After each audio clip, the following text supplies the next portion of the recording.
ब्रह्म सूत्र के द्वितीय अध्याय के चतुर्थ पाद के प्रथम अधिकरण का हम लोग विचार कर रहे हैं। प्राण उत्पत्ति अधिकरण नामक इस अधिकरण में 4 सूत्रों में से 3 सूत्रों का विचार हम लोग कर चुके हैं। चतुर्थ सूत्र का विचार आज होना है। प्रथम अध्याय में उपनिषदों का समन्वय चेतन कारणवाद में बताया गया। जो जगत का कारण चेतन ब्रह्म है, उसको जो लोग कारण नहीं मानते, अपितु प्रधान को या परमाणु आदि को जगत का कारण मानना चाहते हैं, उन्हें चेतन ब्रह्म कारणवाद उपनिषद प्रमाणक है, यह बात स्वीकार्य नहीं होगी। इसलिए उपनिषद समन्वय का विरोध करने के लिए वे उपस्थित हो रहे हैं द्वितीय अध्याय में। और स्मृति है, सांख्यादि एवं उनके द्वारा अपने मत की स्थापना के लिए प्रयुक्त तर्क हैं, उनके साथ उपनिषद समन्वय के विरोध की शंका करके पूर्व पक्षी के रूप में प्रथम पाद में द्वितीय अध्याय के वो निराकरण कर दिया गया। और द्वितीय अध्याय के प्रथम पाद में और द्वितीय पाद में भी बताया गया सांख्यादि मत में विद्यमान दोषों को, क्योंकि इस अध्याय का नाम है विरोध परिहार अध्याय। और सांख्यादि मत में दोष दिखाने का उद्देश्य था मंदमती तत्व जिज्ञासु की श्रद्धा प्रधान कारणवादादि में से निकाल करके ब्रह्म कारणवाद में ही केंद्रित करना। इसी उद्देश्य से परमत दूषणात्मक द्वितीय पाद हुआ। और तृतीय पाद में द्वितीय अध्याय के बताया जा रहा है भूत तथा भोक्ता के प्रतिपादक जो उपनिषद वचन, उनका परस्पर आपाततः प्रतीयमान जो विरोध, उसका परिहार किया गया। और चतुर्थ पाद में लिंग श्रुति विषयक लिंग शरीर विषयक जो श्रुतियां हैं, उनका आपस में प्रतीयमान जो विरोध, उसका परिहार चतुर्थ पाद करता है। तो चतुर्थ पाद में जो प्रथम अधिकरण है, इसके द्वारा लिंग शरीर अंतःपाती जो प्राण शब्दित इंद्रियां हैं, उनकी उत्पत्ति का प्रतिपादन करने वाले भी कुछ श्रुति वाक्य हैं।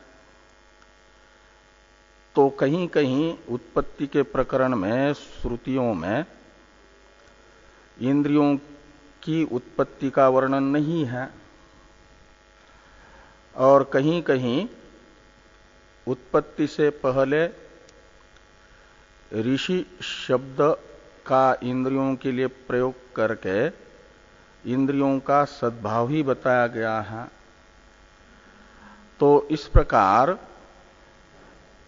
कोई श्रुति उत्पत्ति से पहले इंद्रियों का सद्भाव बता रही है, तो कहीं पर ये तस्मात् जायते प्राण मनस सर्वेन्द्रियाणि च इत्यादि के द्वारा इंद्रियों की उत्पत्ति का वर्णन हो रहा है। इस प्रकार ये आपाततः इन दोनों श्रुतियों का परस्पर विरोध प्रतीत होता है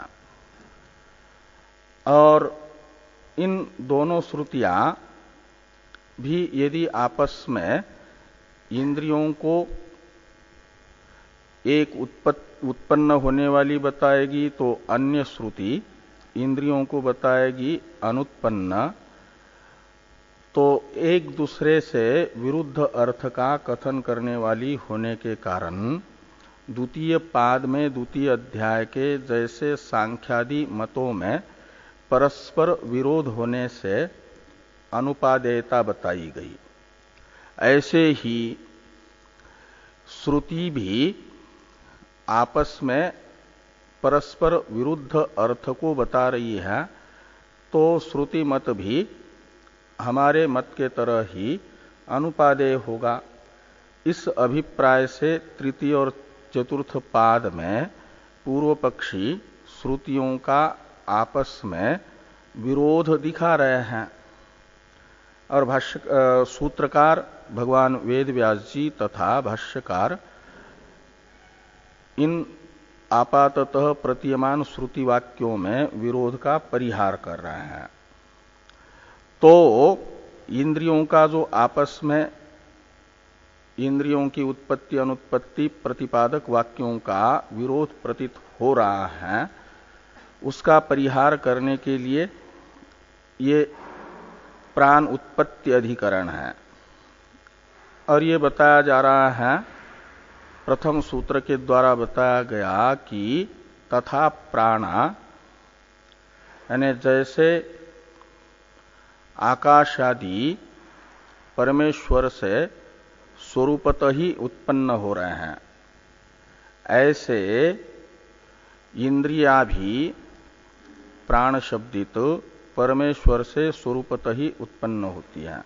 उनकी उत्पत्ति मुख्य है। आकाश आदि के तरह परमेश्वर का कार्य इंद्रिया भी है।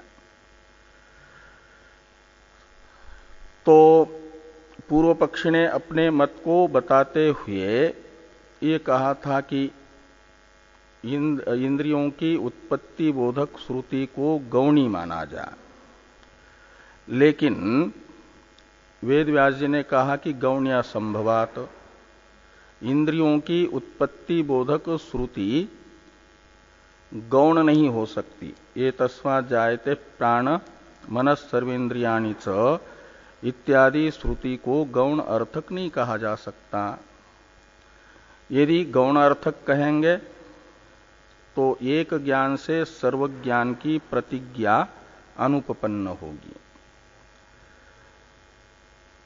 और वहां पर मुंडक उपनिषद में सौनक जी ने अंगिरा ऋषि जी से पूछा है कि कस्मिन्नु भगवो विज्ञाते सर्वम इदम विज्ञातम भवति, किसको जानने से सब कुछ जाना जाता है, कुछ भी जानना बाकी नहीं रहता। ये एक ज्ञान से सर्वज्ञान से एक प्रकार की प्रतिज्ञा है।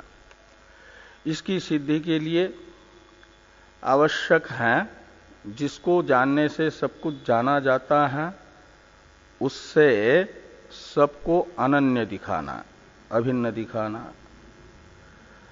कार्य का अपने कारण से अनन्यत्व होता है, अभेद होता है, एकत्व होता है। आकाश आदि ब्रह्म के कार्य होने से ब्रह्म से अनन्य है, तद अनन्यत्वम आरंभण शब्दादिभ्य, इस श्रुति के अनुसार। ऐसे इंद्रिया भी ब्रह्म का कार्य हैं, ब्रह्म का कार्य होने से ब्रह्म से अनन्य होगी। और जीव तो स्वरूपतः ही ब्रह्म है। कार्यक्रम संघात अर्थात स्थूल शरीर एवं सूक्ष्म शरीर के साथ आविद्यक तादात्म्य करने से ब्रह्म ही कर्ता भोक्ता जीव के रूप में भास रहा है। स्वरूपतः वह ब्रह्म ही है। और ये जो इंद्रियां हैं, इन इंद्रियों को यदि अनादि मानेंगे, अनुत्पन्न मानेंगे, तो ये ब्रह्म का कार्य नहीं हो पाएगी। ब्रह्म का कार्य न होने से ब्रह्म से अनन्य नहीं होगी। ब्रह्म से अनन्य न होने से ब्रह्म ज्ञान से ज्ञात नहीं हो पाएगी। तो एक ज्ञान से सर्व ज्ञान की प्रतिज्ञा सिद्ध नहीं हो पाएगी। इस अभिप्राय से ये कहा गया कि प्राण की उत्पत्ति बोधक श्रुति गौणी नहीं है, वो मुख्यार्थक है। वो ब्रह्म से प्राण तथा इंद्रियों की मुख्य उत्पत्ति ही बता रही है, आकाश आदि के तरह। और इसलिए भी उसे गौण नहीं माना जा सकता प्राण की उत्पत्ति बोधक श्रुति को। तृतीय सूत्र में कहा गया कि ये तस्मात् जायते प्राण मनस सर्वेन्द्रियाणि च, इस वाक्य में प्रयुक्त जो जायते पद है, इसी का इस मंत्र के उत्तरार्ध में खम वायुर ज्योतिरापह पृथ्वी विश्वस्य धारिणी, इसमें अन्वय होता है जायते पद का और ये तस्मात् पद का।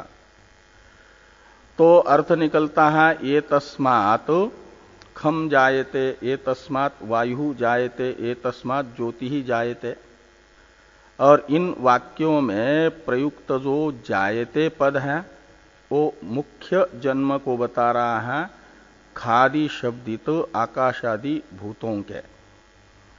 ये तस्मात् शब्द प्रकृत ब्रह्म का परामर्शक है और उत्तरार्ध में अनुसूत जायते पद ने ब्रह्म से आकाशादि का मुख्य जन्म बताया। तो जब ये निश्चित हुआ आकाशादि के साथ अन्वित होने वाला जायते पद मुख्यार्थ को बताता है, तो वही पद पूर्व में प्राण एवं मन तथा इंद्रियों के साथ अन्वित होगा तो गौण अर्थ को बताएगा। यदि तो एक वाक्य में प्रयुक्त एक पद एक स्थान पर तो मुख्यार्थ को बता रहा है, अन्य स्थान पर गौण अर्थ को बता रहा है, इस प्रकार का वैरूप्य स्वीकार करना अनुचित होगा, ये संभव नहीं हो पाएगा। इसे तत्प्राक श्रुतेश्च इस सूत्र से कहा गया, ये तृतीय सूत्र था। और इस प्रकार ये प्रतिज्ञा हानि, प्रतिज्ञा की अनुपपत्ति तथा तत्प्राक श्रुतेश्च इससे बताया, इससे ये सिद्ध कर दिया कि ये तस्मात् जायते प्राण, यह श्रुति गौण अर्थक नहीं है, मुख्यार्थक है। इसलिए इस श्रुति से इंद्रियों का ब्रह्म से मुख्य जन्म ही सिद्ध होगा, मुख्य उत्पत्ति सिद्ध होगी। अब जो चतुर्थ सूत्र है, इससे बताया जा रहा है पूर्व पक्षी का जो ये कथन था इंद्रियों को अनुत्पन्न बताने के लिए कि उपनिषदों में जो प्रसिद्ध उत्पत्ति के प्रकरण हैं तत्तेजो असृजत इत्यादि, वहां पर इंद्रियों के उत्पत्ति का वर्णन न होने से इंद्रियों को अनुत्पन्न माना जाए, इंद्रियों की उत्पत्ति अश्रुत होने से। इस पूर्व पक्षी के हेतु का अनुवाद करके निराकरण किया जा रहा है तत्पूर्वकत्वात् वाचः इस सूत्र के द्वारा।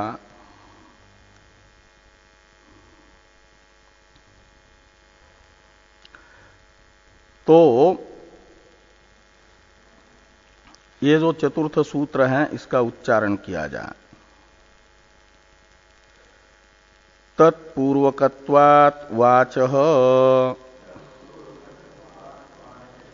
तत्पूर्वकत्वात् वाचः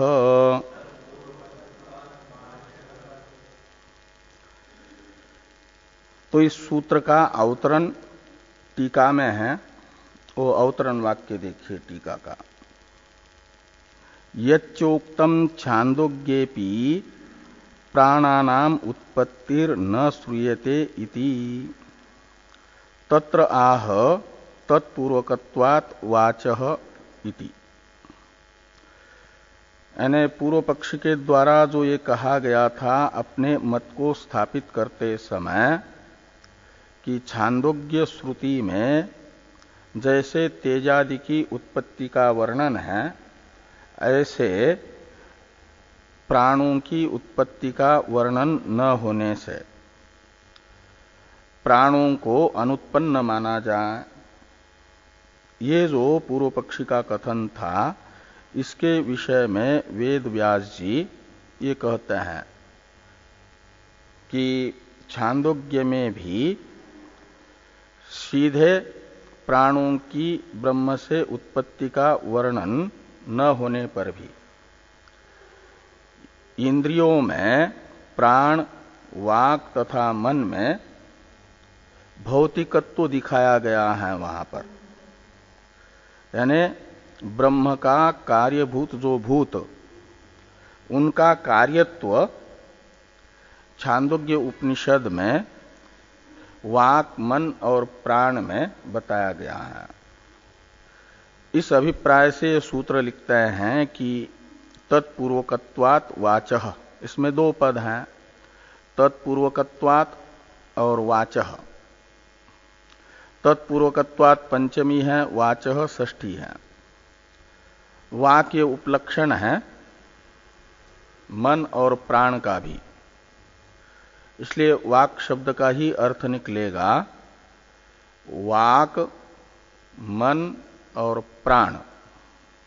इन तीनों को वाक शब्द से ही ग्रहण करना, उपलक्षण विधया मन और प्राण को और शक्ति से ही वाक को। और तत्पूर्वकात में तत् शब्द का अर्थ है ये ब्रह्म का कार्य रूप से बताए गए जो तीनों भूत है वहां, तेज, अन्न, जल, और इनमें इनको तत् शब्द से लेकर के तत् यानी ये तीनों तेज, जल और अन्न है पूर्व में जिनके, उनको कहा जाएगा तत्पूर्वक, अर्थात तेजो अब अन्न पूर्वक का मतलब तेजो अब अन्न कार्य है। ये कौन? वाक, मन और प्राण। तत्पूर्वक इन तीनों को कहा जाएगा, उनमें एक धर्म रहेगा तत्पूर्वकत्व का मतलब तेजादि भूत कार्यत्व अर्थात भौतिकत्व। तत्पूर्वकत्व शब्द का अर्थ तात्पर्य अर्थ निकलता है भौतिकत्व। तत्शब्द भूतों का परामर्शक होने से तत्पूर्वक शब्द का अर्थ है भूत कार्यत्व। भूत है पूर्व में यानी कारण जिनके, उनको तत्पूर्वक कहेंगे। और तत्पूर्वक का धर्म होगा तत्पूर्वकत्व अर्थात भूत कार्यत्व। वाक, मन और प्राण में छांदोग्य के 6 अध्याय में भी कहा गया है। अन्नम असितम त्रेधा विधीयते इत्यादि एक प्रकरण आता है आध्यात्मिक त्रिवृत्तकरण का। तो ये कहा जाता है कि खाया हुआ जो अन्न है वो 3 विभागों में पाचन क्रिया के माध्यम से विभक्त होता है, और उनमें से जो स्थूल भाग है वो मल बन जाता है, और मध्यम भाग उसका अन्न रस, रक्त आदि बन जाता है, और मध्यम भाग जो है वो अन्नमयम ही सौम्य मनः, इससे बताया जाता है जो सूक्ष्म अंश है उससे मन पुष्ट होता है। इसलिए मन को अन्नमयम ही सौम्य मनः ये कहते हैं। और पिया हुआ जो जल है उसके भी अन्न के तरह ही 3 अंश होते हैं, और सूक्ष्म जो अंश है जल का उससे प्राण पुष्ट होता है, आपोमय प्राण ये कहा गया। और जो खाया गया तेज है घृतादि, और उसके सूक्ष्म अंश से वाणी को पुष्ट होती है वाणी, ये कहा गया तेजोमयी वाक। तो अन्नमयम ही सौम्य मनः आपोमय प्राण और तेजोमयी वाक।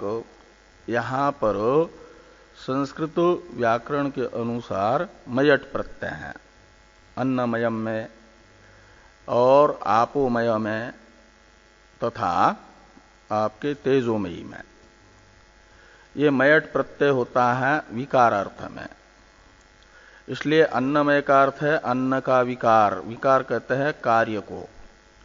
तो अन्न का कार्य है मन, अन्न जल का कार्य है प्राण और तेज का कार्य है वाक, ये अर्थ निकलेगा। तो इस प्रकार ये अन्नमयम ही सौम्य मनः आपोमय प्राण तेजोमयी वाक इत्यादि वाक्यों से ब्रह्म के कार्य रूप तेज जल और अन्न का कार्य बताया जा रहा है इन मनादि को। इसलिए परंपराया ब्रह्म कार्यत्व मनादि में भी है। इसलिए ये नहीं कह सकते कि छांदोग्य में उत्पत्ति के प्रकरण में इंद्रियों को जैसे भूतों को ब्रह्म का कार्य बताया गया, ऐसा इंद्रियों की उत्पत्ति ब्रह्म से नहीं बताई गई, इसलिए इंद्रियों को अनुत्पन्न माना जाए, ये पूर्व पक्षी का कथन अनुचित है। वहां पर भी अन्नमय इत्यादि शब्दों से मनादि को कार्य ही बताया गया है। हाँ, इस अभिप्राय से तत्पूर्वकत्वात् वाचः ये सूत्र है। इसी प्रकार का अर्थ भगवान भाष्यकार इस सूत्र का बताते हैं।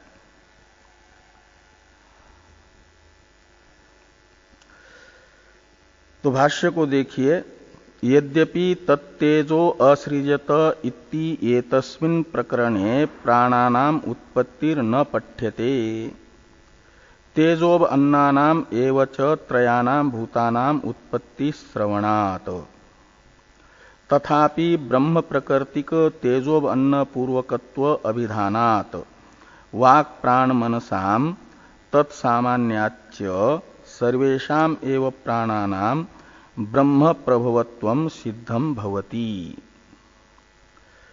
तो ये कह रहे हैं यद्यपि सीधे तत्तेजो असृजत इत्यादि वाक्यों में प्राणों की उत्पत्ति का वर्णन नहीं है, ये तो स्वीकार कर रहे हैं। और क्योंकि वहां पर ब्रह्म से तेज जल तथा अन्न शब्दित पृथ्वी इन 3 भूतों की ही उत्पत्ति सुनाई जा रही है तत्तेजो असृजत इत्यादि से। ये तो पूर्व पक्षी का कथन ठीक है, तो भी कहते हैं तथापि, लेकिन ये नहीं कहा जा सकता कि वहां पर इंद्रियों की उत्पत्ति का श्रवण ही नहीं है, इंद्रिय की उत्पत्ति का उस प्रकरण में कहीं प्रतिपादन ही नहीं है, ये नहीं कहा जा सकता। इस अभिप्राय से ये कहते हैं कि तथापि ब्रह्म प्रकृतिक तेजोबन्न पूर्वकत्व अभिधानात् वाक् प्राण मनसाम, तो वाणी प्राण तथा मन इन तीनों को वहां पर ब्रह्म प्रकृतिक जो तेज अप और अन्न शब्दित पृथ्वी है, इनका कार्य बताया गया है। तेजोवन्न पूर्वकत्व अभिधान का मतलब भूत कार्यत्व, इन तीनों में बताया गया है वहीं पर छांदोग्य में 6 अध्याय में। और जब ये तीनों वाक प्राण मन भौतिक हैं, भूत कार्य हैं, तो तत्सामान्यात का मतलब भूत ये वागादि सामान्य चक्षुरादि में होने से, चक्षुरादि भी जैसे वाक करण है ऐसे चक्षुरादि भी करण है। करणत्व रूप समानता चक्षुरादि में वागादि की है करणत्व होने से। तत्सामान्यत का अर्थ है वागादि के तरह ही चक्षुरादि अन्य अनुक्त वहां पर जो इंद्रियां हैं उनमें भी करणत्व रूप समानता होने से सर्वेशाम एव प्राणानाम, तो सभी प्राण यानी वहां पर अनुक्त बाकी इंद्रियों में भी ब्रह्म प्रभवत्वम सिद्धम भवति। प्रभव शब्द का अर्थ है उत्पत्ति, तो ब्रह्म प्रभवत्व का अर्थ है ब्रह्म से जन्म, ब्रह्म से उत्पत्ति सिद्ध हो जाएगी बाकी इंद्रियों की भी। इसी अभिप्राय से ये सूत्र हैं तत्पूर्वकत्वात् वाचः। और उदाहरण बताया जा रहा है तथा ही इत्यादि से, कैसे इन तीनों में वो भूत कार्यत्व सुनाया जा रहा है। तो इससे पहले टीकाकार तत्सामान्यात का अर्थ करते हैं और सूत्र में जो तत्पूर्वकत्वात् वाचः, ये वाचः षष्ट्यंत पद है, इसको बता रहे हैं कि मन और प्राण का उपलक्षण है। टीका को देखिए, अत्र सूत्रे वाक्पदम मन प्राण मनसो उपलक्षणम। तो अत्र यानी इस सूत्र में, अत्र सूत्र यानी अस्मिन सूत्र, इस सूत्र में प्रयुक्त जो वाक शब्द है षष्ट्यंत, वह प्राण और मन का भी उपलक्षण है। इसलिए वाक का अर्थ निकलेगा वाक प्राण मनसाम।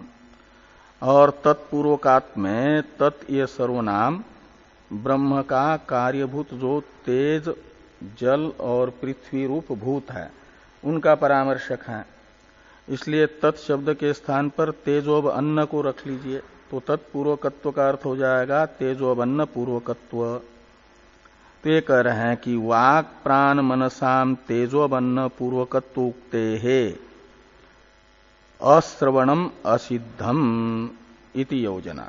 इस प्रकार ये सूत्र का अन्वय करना। पूर्व पक्षी का जो हेतु है छांदोग्य में, छांदोग्य के उत्पत्ति प्रकरण में इंद्रियों की अनुत्पत्ति, उत्पत्ति का अश्रवण रूप जो हेतु है, इंद्रियों को अनुत्पन्न बताने के लिए पूर्व पक्ष के द्वारा प्रयुक्त जो हेतु है छांदोग्य में उत्पत्ति के प्रकरण में इंद्रियों की उत्पत्ति का अश्रवण, यह हेतु सिद्ध नहीं होगा, असिद्ध हेतु है। इस अभिप्राय से यहां पर यह कहा कि वाक प्राण मनसाम तेजोब अन्न पूर्वकत्व उक्ते है अश्रवणम असिद्धम, यानी छांदोग्य में उत्पत्ति प्रकरण में इनकी उत्पत्ति का अश्रवण रूप जो पूर्व पक्ष का हेतु है वह असिद्ध हेतु हुआ। आगे एक वाक्य है भाष्य में जो तत्सामान्यात ये पद था उसका अर्थ करते हैं टीकाकार। तैर वागादिभि चक्षुरादीनाम सामान्यम यानी करणत्वम तत्सामान्यात इत्यर्थ। तो वागादियों के साथ चक्षुरादि का जो सामान्य है यानी सादृश्य है, सामान्य शब्द का अर्थ होता है समानस्य भाव सामान्यम सादृश्यम, समानता। वो क्या समानता है वागादि के साथ चक्षुरादि की? तो करणत्व रूप समानता है। वाक भी उच्चारण का करण है और चक्षुरादि रूपादि ज्ञान के करण है। तो करणत्व रूप समानता चक्षुरादि अन्य अनुक्त इंद्रियों में वाक की होने से ये समझना कि सभी इंद्रियों में भूत कार्यत्व बताया गया है। इन तीनों में भूत कार्यत्व बता करके उपलक्षण विधया सभी का भूत कार्यत्व सिद्ध होगा।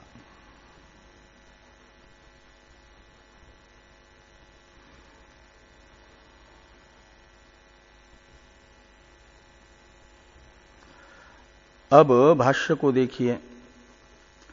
तथा ही अस्मिन् एव प्रकरणे तेजो अन्न पूर्वकत्वम वाक् प्राण मनसाम आम्नायते।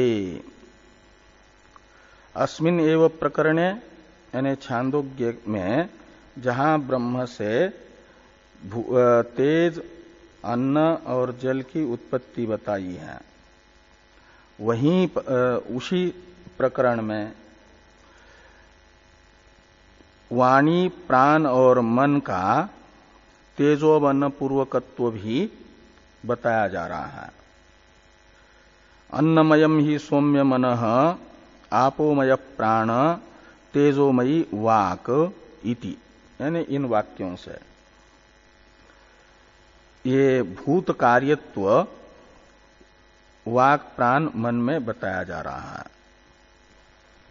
तत्र यदि तावन मुख्यम एव येषाम अन्नादि मयत्वम ततो वर्तते एव ब्रह्म प्रभवत्वम। तो अन्नमयम ही सौम्य मनः आपोमय प्राण तेजोमयी वाक, इन वाक्यों में प्रयुक्त अन्नमयम आपोमयः और तेजोमयी, ये जो मयट प्रत्यांत शब्द हैं, इन मयट प्रत्यांत शब्दों में मयट प्रत्यय यदि विकार अर्थ में मानते हैं, मयट प्रत्यय विकार अर्थ में भी होता है, प्रचुर अर्थ में भी होता है। तो विकार अर्थ में मानते हैं तब तो स्पष्ट ही वाक मन और प्राण में भूत कार्यत्व सिद्ध है। ये यहां पर कहते हैं कि तत्र यदि तावन मुख्यम एव येषाम अन्नादिमयत्वम ततो वर्तते एव ब्रह्म प्रभवत्वम। तो यदि अन्नादि कार्यत्व इनमें है तब तो ब्रह्म कार्यत्व भी वागादि में सिद्ध हो जाता है। इसलिए कि ये जो अन्नादि हैं ये ब्रह्म का कार्य है, तो परंपराया ये भूत द्वारा भौतिक मनादि भी ब्रह्म का कार्य सिद्ध होंगे। और यदि यहां पर मयट प्रत्यय विकार अर्थ में न मान करके प्राचुर्य अर्थ में मानते हैं, तो उस पक्ष में भी आगे कहते हैं कि ब्रह्म कार्यत्व सिद्ध होता है। कैसे सिद्ध होता है इसे स्पष्ट कर रहे हैं अथ इत्यादि से। तो अथ भाक्तम यानी अन्नादि मयत्व वागादि में मुख्य नहीं है, गौण है। भाक्त का अर्थ होता है गौण, क्योंकि मयट प्रत्यय विकार अर्थ में न मान करके प्राचुर्य अर्थ में मानेंगे। अन्न प्रधान मन है, यह अर्थ निकलेगा। तो कहते तथापि ब्रह्म कर्तिकायाम नाम रूप व्याक्रियायाम श्रवणात् येन अश्रुतम श्रुतम भवति इति च उपक्रमात्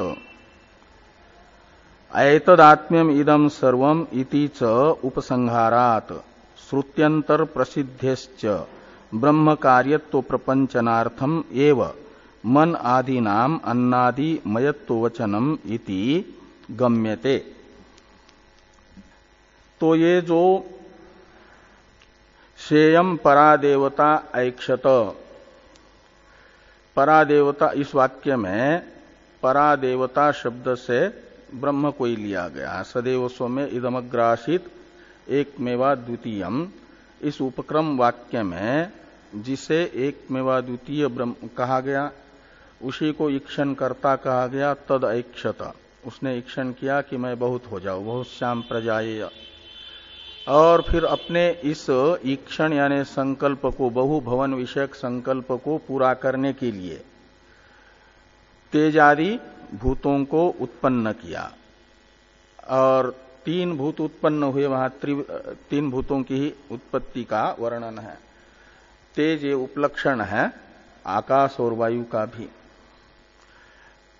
और फिर एक ईक्षण किया कि इमा तीसरो देवता, उस परा देवता शब्दित ब्रह्म ने फिर से ईक्षण किया कि मेरे द्वारा सृष्ट यह तीन भूत है। तीसरो देवता यानी ये जो तीन भूत है। और अनेन जीवेन आत्मना अनुप्रविश्य नाम रूपे व्याकरवाणी, इन तीनों सूक्ष्म भूतों में यानी सूक्ष्म जगत में प्रविष्ट होकर के जीव रूप से फिर मैं स्थूल जगत का निर्माण करूं, ऐसी नाम रूप से इनकी अभिव्यक्ति करूं, व्याकरण करूं। व्याकरण का अर्थ है स्थूल नाम रूप से अभिव्यक्ति। और वो त्रिवृत्तकरण पूर्वक फिर स्थूल जगत की रचना का वर्णन आता है वहां पर छांदोग्य में। तो वहां व्याकरण नाम रूप व्याक्रिया शब्द का अर्थ है त्रिवृत्तकरण पूर्वक स्थूल जगत की अभिव्यक्ति, उत्पत्ति। वो इन सूक्ष्म जगत में जीव रूप से प्रविष्ट होकर के, और वो जीव है प्रथम जीव जो हिरण्यगर्भ, और हिरण्यगर्भ रूप से प्रविष्ट होकर के फिर त्रिवृत्तकरण पूर्वक सृष्टि मैं करूं, ये संकल्प वहां पर ईश्वर ने किया यानी ब्रह्म ने किया है, ऐसा बताया गया। तो ये कह रहे हैं कि अथ भाक्तम तथापि, यदि मयट प्रत्यय विकार अर्थ में न मान करके प्राचुर्य अर्थ में मानेंगे तो गौण भौतिकत्व इनमें भूत कार्यत्व माना जाएगा। तो उस पक्ष में भी कहते हैं तो ब्रह्म कर्तृक जो नाम रूप व्याक्रिया है का मतलब सृष्टि है। नाम रूप व्याक्रिया शब्द का अर्थ सृष्टि निकली, नाम रूप से अभिव्यक्ति, यही वेदांत में सृष्टि है। और उस प्रकरण में ये मन का अन्नमयत्व, प्राण का आपोमयत्व जो श्रुत है बताया जा रहा है, वह प्रकरण के अनुरोध से मनादि में ब्रह्म कार्यत्व बताने के लिए ही कहा जा रहा है। ये कह रहे हैं कि तथापि ब्रह्म कर्तृकायाम नाम रूप व्याक्रियायाम श्रवणात्, क्या श्रवण है?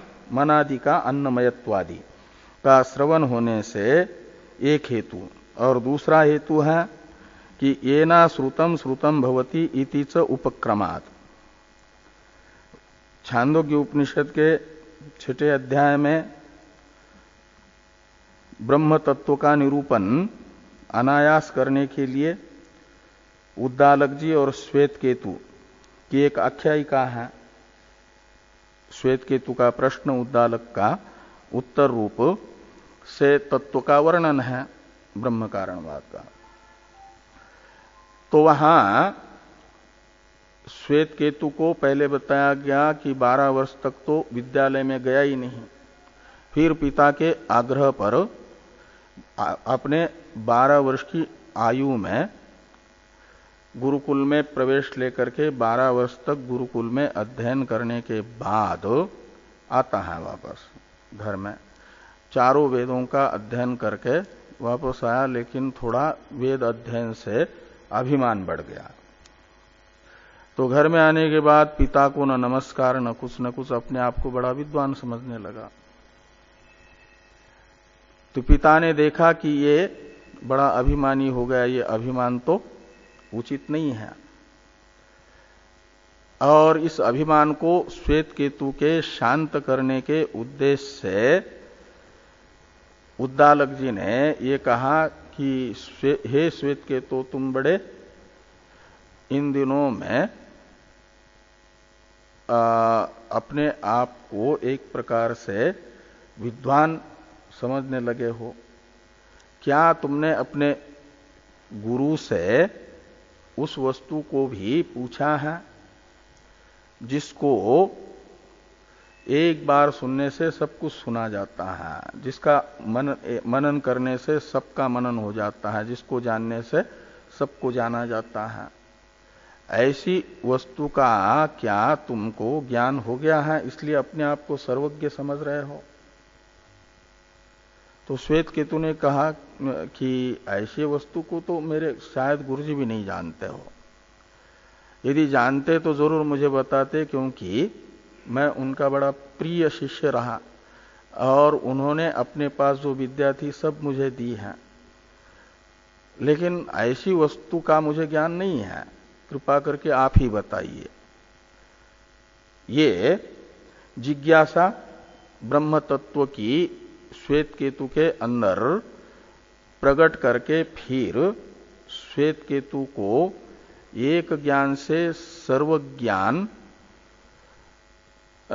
रूपी जो एक प्रतिज्ञा है अपनी, उसको सिद्ध करने के लिए ये कहा कि सदैव सौम्य इदमग्रासित एकमेवा द्वितीयम। ये सारा इस समय जो अलग अलग संसार के पदार्थ का रूप देख रहे हो, वो सब अपने उत्पत्ति से पहले सजातीय विजातीय स्वगत भेद रहित एक ब्रह्म वस्तु ही था, सद वस्तु ही था, और उसी का यह सब कुछ कार्य है। और ये उपक्रम वहां से किया गया एक ज्ञान से सर्वज्ञान का। और उपसंहार में फिर बीच में ये उपक्रम तो है छांदोग्य उपनिषद के 6ठे अध्याय के द्वितीय पाद में, प्रथम पाद में प्रथम खंड में, वहां खंड है पाद नहीं, एक ज्ञान से सर्वज्ञान की प्रतिज्ञा प्रथम खंड में आती है। सदैव सौम्य इदमग्रासित, यहां से फिर वो उपक्रम हो जाता है। और उपसंहार है 8वें खंड में, एतद आत्म्यम इदम सर्वम तत्सत्यम स आत्मा तत्वमसि श्वेत केतो। ये प्रथम बार 8वें खंड में 6ठे अध्याय के तत्वमसि वाक्य का उपदेश आता है। तत्वमसि वाक्य का उपदेश करने से पहले एतद आत्म्यम इदम सर्वम, इससे ये कहा गया कि इस समय हम जो कुछ भी देख रहे हैं वह ब्रह्म का कार्य होने से ब्रह्म की ही सत्ता से सत्तावान है। एतद आत्म्यम इदम सर्वम ब्रह्म रूप ही है। बीच में दूसरे खंड से लेकर के 8वें खंड में यह वाक्य आने से पहले तक ब्रह्म कार्यत्व का उपादन किया है जगत के। कैसे ब्रह्म से ही जगत उत्पन्न होता है, ब्रह्म में ही स्थित है और ब्रह्म में ही लीन होता है, यह वर्णन है। ये एक प्रकार से ब्रह्म रूपता का उपादन है जगत के। उपक्रम में सदैव सौम्य इदमग्रासित, यह प्रतिज्ञा है ब्रह्म रूपता की संपूर्ण जगत के। और तत्तेजो असृजत इत्यादि से ब्रह्म कार्यत्व का वर्णन है। और फिर एतदात्म्यम इदम सर्वम, इस उपसंहार में सबके ब्रह्म रूपता का उपसंहार है। और इस प्रकार ये शुरू में भी अद्वैत और अंत में भी अद्वैत का उपदेश होने से बीच में जो मन में अन्नमयत्व, प्राण में आपोमयत्व और वाक में तेजोमयत्व बताया गया है, वह वाक, प्राण और मन में ब्रह्म का अनन्यत्व बताने के लिए ही है, ब्रह्म से अनन्यत्व बताने के लिए ही है। और ब्रह्म से अनन्यत्व जगत का, अनात्म वस्तुओं का होता है ब्रह्म कार्यत्व रूप, ब्रह्म का कार्य होने से कार्य अपने कारण से अनन्य होता है, कारण की सत्ता से अलग कार्य की सत्ता नहीं होती है। ये बताने के लिए ही ब्रह्म रूपता को बताने के लिए ही, ब्रह्म से अनन्यत्व को बताने के लिए ही उपक्रम में बताई गई एक ज्ञान से सर्व ज्ञान की प्रतिज्ञा को सिद्ध करने के लिए ही, उपपन्न करने के लिए ही मनादि में अन्नमयत्वादि का वर्णन है। ये भाष्यकार भगवान कह रहे हैं, नहीं तो अप्रकृत वर्णन हो जाएगा इस अभिप्राय से। तो इति च उपसंहारात और श्रुत्यंतर प्रसिद्धश्च, एक तो एक हेतु, ये दूसरा हेतु हुआ उपसंहारात, एक उपक्रम हेतु हुआ, एक उपसंहारात हेतु हुआ, और पहले नाम रूप व्याकरण व्याक्रियायाम श्रवणात्, एक जितने पंचम्यंत पद हैं वो सब हेतु हैं ये दिखाने के लिए कि जिस पक्ष में मयट प्रत्यय को अन्नमयम ही इत्यादि में प्राचुर्य अर्थ में मानेंगे, विकार अर्थ में नहीं मानेंगे, उस पक्ष में भी ये अन्नादि में अन्नादि कार्यत्व ही मनादि में सिद्ध करने के लिए वहां उनका कथन है, निरूपण है। ये बताने के लिए सारे पंचम्यंत पद इस वाक्य में जितने होंगे वो हेतु है। उपसंहारात ये तीसरा हेतु हुआ। चौथा हेतु बताते हैं श्रुत्यंतर प्रसिद्धश्च। तो श्रुत्यंतर है इस छांदोग्य श्रुति की अपेक्षा भिन्न श्रुति, वो है मुंडक श्रुति, उसे श्रुत्यंतर कहा जाएगा। और उसमें ये तस्मात् जायते प्राण मनस सर्वेन्द्रियाणि च, इस वाक्य में ब्रह्म प्रभवत्व मनादि का प्रसिद्ध है। इस अभिप्राय से कह रहे हैं कि श्रुत्यंतर प्रसिद्धश्च ब्रह्म कार्यत्व प्रपंचनार्थम एव मन आदि नाम अन्नादि मयत्व वचनम। जो वहां छांदोग्य में अन्नमयम ही सौम्य मनः इत्यादि से अन्नमयत्व, प्राण आपोमयत्व तथा तेजोमयत्व बताया गया है मनादि में, वह उनमें ब्रह्म कार्यत्व का स्पष्टीकरण करने के लिए ही है। ये गम्यते यानी निश्चयते, जाना इस प्रकार का निश्चय किया जाता है इन सब हेतुओं को देखते हुए। तस्मात् अपि प्राणानाम ब्रह्म विकारत्व सिद्धि। तो इसलिए ये तस्मादपि यानी छांदोग्य में भी उत्पत्ति के प्रकरण में मन, प्राण तथा वाक में अन्नमयत्वादि श्रुत होने से ये प्राण शब्दित इंद्रिया ब्रह्म का कार्य है, ये सिद्ध होता है, ये निश्चित होता है। इसकी टीका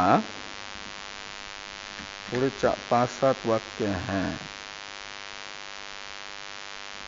देख ले, नहीं तो फिर तो 21 तारीख से ही चलना है ना। हाँ, सरल है, ज्यादा कठिन नहीं है। तो अत्र मयट विकारे मुख्य इति पक्षे वर्तत एव प्राणानाम ब्रह्म कार्यत्वम तेजो अन्नानाम ब्रह्म विकारत्वात्। तो ये कहते हैं कि छांदोग्य के प्रकरण में आए हुए अन्नमयम, आपोमय, तेजोमयी इन शब्दों में मयट प्रत्यय को विकार अर्थ में मानेंगे, और वो तब तो ब्रह्म का कार्य ये इंद्रिय सिद्ध ही हो जाते हैं, निश्चित ही हो जाते हैं। और यदि प्राणस्य वायोर जल विकारत्व अयोगात, प्राण वायु रूप है और वह स्थूल जल जो पिया हुआ है उसका विकार यानी कार्य प्राण में संभव नहीं है, कार्यत्व ऐसा मानते हैं यदि, तब तद अधीन स्थितिकत्व मात्रेन भाक्तः, यानी वो मयट प्रत्यय प्राण में आपोमय, यहां पर आया हुआ मयट प्रत्यय जल कार्यत्व नहीं बताएगा, लेकिन ये बताएगा कि पिए हुए जल के सूक्ष्म अंश से ही स्थूल शरीर में प्राणों की स्थिति होती है, अवस्थान है। यदि जल नहीं पिया जाएगा तो प्राण स्थूल शरीर में स्थित नहीं हो पाएगा, उसकी स्थिति नहीं होगी। इस प्रकार ये जलाधीन स्थूल शरीर में प्राणों की स्थिति होने से प्राणों में आपोमयत्व बताया गया है। वो भाक्त आपोमयत्व है, मुख्य आपोमयत्व नहीं है, आप कार्यत्व नहीं है, जल कार्यत्व नहीं है। ऐसा यदि मानते हैं तो कहते हैं तथापि प्राणानाम विकारत्वे भूताधीन स्थितिकत्वम लिंगम मयटा उक्तम इति सिद्धम ब्रह्म कार्यत्वम। तो कहते हैं तब भी ये जो आपोमय प्राण यहां पर प्रयुक्त मयट प्रत्यय है, वह प्राण में जल रूपी स्थूल भूताधीन स्थितिकत्व बता करके ये बता रहा है कि प्राण विकार रूप है, कार्य रूप है, और एक प्रकार से प्राण के कार्यत्व का ज्ञापक भूताधीन स्थितिकत्व रूप लिंग बताया जा रहा है। एक लिंग भी प्रमाण होता है, तात्पर्य निर्णायक। ये मयट प्रत्यय के द्वारा बताया गया लिंग ये ब्रह्म कार्यत्व का ज्ञापक होगा प्राण में।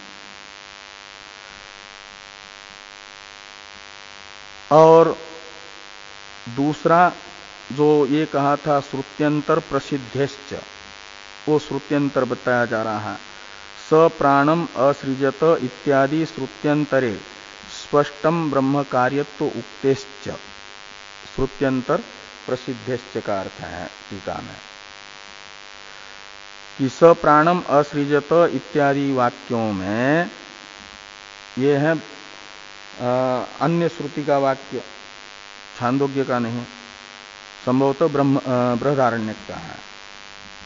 तो बृहदारण्यक ये है छांदोग्य से पृथक श्रुति, अन्य श्रुति, श्रुत्यंतर, और उसमें स्पष्ट रूप से ही प्राण की उत्पत्ति का वर्णन है। स यानी वो परमात्मा, परमात्मा ने प्राण को उत्पन्न किया, असृजत का अर्थ है। तो तस्मात् प्राणानाम उत्पत्ति श्रुतीनाम सद्भाव श्रुति अविरोधात् कारणे ब्रह्मणि समन्वय इति सिद्धम। तो इसलिए प्राणों की उत्पत्ति को बताने वाली जो श्रुतियां हैं उनका अवांतर प्रलय में इंद्रियों का अस्तित्व बोधक श्रुति के साथ विरोध न होने से, अविरोधी होने से, चेतन कारण जो ब्रह्म है उसमें वेदांतों का समन्वय अविरुद्ध है, उसका कोई विरोध नहीं है, ये बात सिद्ध होती है। लिंग शरीर विचारात्मक अधिकरणानाम लिंगात त्वम पदार्थ भेदधि फलम इति द्रष्टव्यम। सूक्ष्म शरीर की प्रतिपादक श्रुतियों का आपस में जो आपाततः प्रतीयमान विरोध है उसका परिहार इस पाद के अधिकरणों के द्वारा किया जा रहा है, और इस विचार का उपयोग है, फल है कि त्वम पदार्थ जो आत्मा है, तत्त्वमसि वाक्यांतर्गत जो त्वम पदार्थ है जीवात्मा, उसका वास्तविक रूप सूक्ष्म शरीर से विलक्षण है। सूक्ष्म शरीर की तो स्वरूपतः उत्पत्ति बताई जा रही है। सूक्ष्म शरीर अंतःपाती जो 17 तत्व हैं वे उत्पन्न होते हैं, ब्रह्म के कार्य हैं। और पूर्व पाद में जीव की स्वरूपतः अनुत्पत्ति बताई है। जो स्वरूपतः अनुत्पन्न है जीव, वह स्वरूपतः उत्पन्न होने वाला जो सूक्ष्म शरीर है उससे विलक्षण है, अलग है, पृथक है। ये त्वम पदार्थ शोधन में इस पाद का उपयोग होगा। ये यहां पर कह रहे हैं कि लिंग शरीर विचारात्मक अधिकरणानाम, सूक्ष्म शरीर के विचारात्मक जो इस पाद में आए हुए अधिकरण हैं, इनका फल है लिंगात यानी सूक्ष्म शरीरात त्वम पदार्थ भेदधि। सूक्ष्म त्वम पदार्थ जो आत्मा है वह सूक्ष्म शरीर से अलग है। सूक्ष्म शरीर से अलग होने से सूक्ष्म शरीर अंतःपाती जो 3 कोश हैं, प्राणमय, मनोमय, विज्ञानमय, इन तीनों कोशों से पृथक हैं त्वम पदार्थ, ये निर्धारण होगा।